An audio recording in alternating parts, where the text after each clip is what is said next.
तहानाले रूपावा के तोहारा बखान करी के तहानाले रूपावा के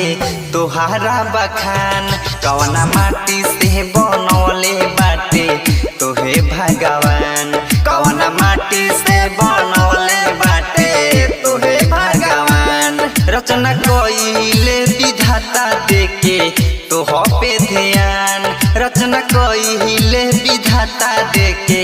तोह पे ध्यान कवना माटी से बनौले बाटे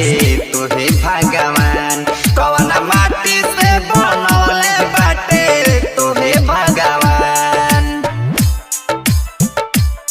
कवना माटी से बनौले बाटे तोहे भगवान डीजे विकास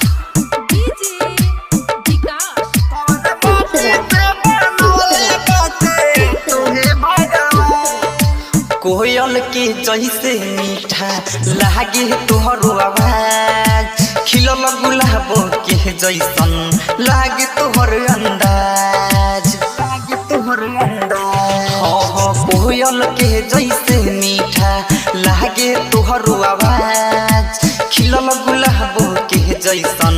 लागे तोहर अंदाज फीका लागे तोहरा आगे तऊ उहु गल चान फीका लागे तोहरा आगे तऊ उहु गल चान कवना माटी से बनौले बाटे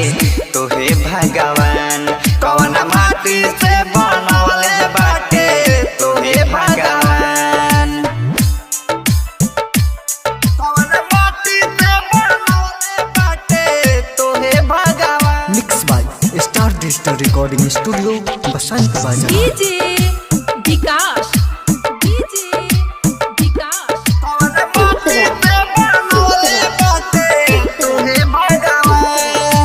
गजब हबे मुस्कान रूपावा लागे लाका हमाल बिस्तन मनीष रहबी के दिलावा कइले हे बार बेहाल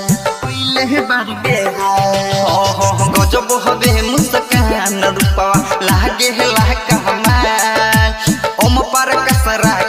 के दिलावा कइले हे बार बेहाल डीजे कंचन विक्रम के महारेलु जान डीजे कंचन विक्रम के महारेलु जान कवना माटी से बनौले बाटे तोहे भगवान कवना माटी से बनौले बाटे तोहे भगवान रचना कइले विधाता देके तोह पे ध्यान कवना माटी से बनौले बाटे तोहे भगवान कवना माटी से बनौले रूपावा कमाल star Digital recording studio Basant बाजार।